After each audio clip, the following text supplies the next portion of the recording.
ఇప్పుడు ఇల్లు కూడా ఒకటి శాంక్షన్ చేస్తున్నారు, ఇక్కడ కట్టిస్తారు.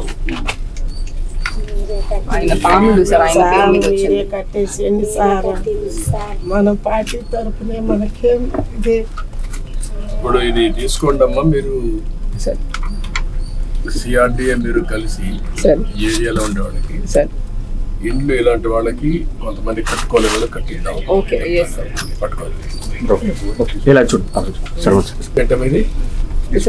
So this is basically beneficiary led construction sir, but మీరు అన్నట్టు ఇంకా వాళ్ళు కట్టలేకపోతే మనం పాలసీ ద్వారా ఇంకెవరి ద్వారా అటాచ్ చేయాలి sir. No, what is the amount we are giving? 1.8 sir. 1.8.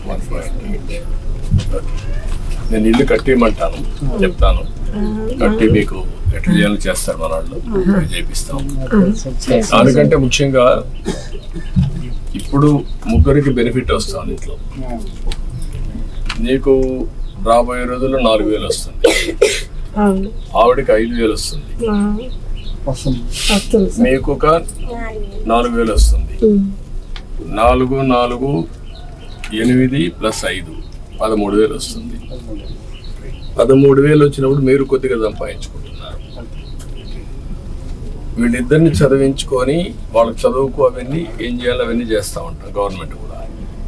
కానీ 10 రూపాయలు సంపాదించుకునే మార్గం ఎందుకు ఆలోచించకూడదు? మీరు సంవత్సరానికి ఒక పద్ధతి ప్రకారం చేస్తే, ఎప్పుడూ పేదరికంలో పుట్టి పేదరికంలో చనిపోయి ఇల్లు కూడా లేకుండా అవస్థపడి వర్షానికి పొలాలు చేశారు సార్.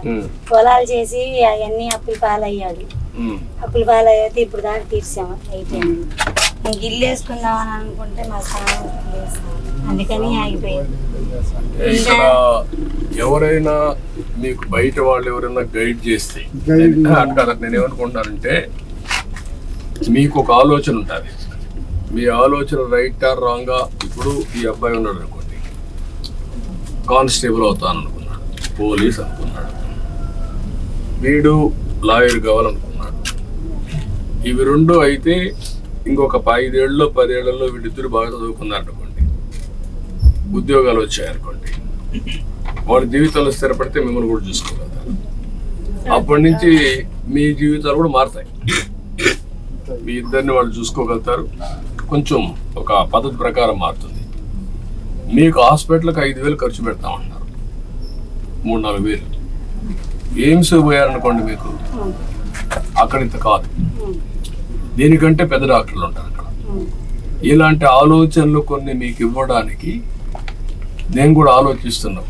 పెద్ద పెద్ద చదువుకున్న వాళ్ళు ఉన్నారు, పేదవాళ్ళు పేదరికంలోనే పుట్టి తరతరాలుగా మళ్ళా పేదరికం చనిపోవడం కంటే మీకు కూడా డబ్బులు సంపాదించే మార్గం ఎందుకు చూపేవాళ్ళు? మీ ఇంటి పక్క ఆయన ఒక ఆయన ఉన్నాడు, పెద్ద ఇల్లు, మీరు ఇక్కడే ఉన్నారు.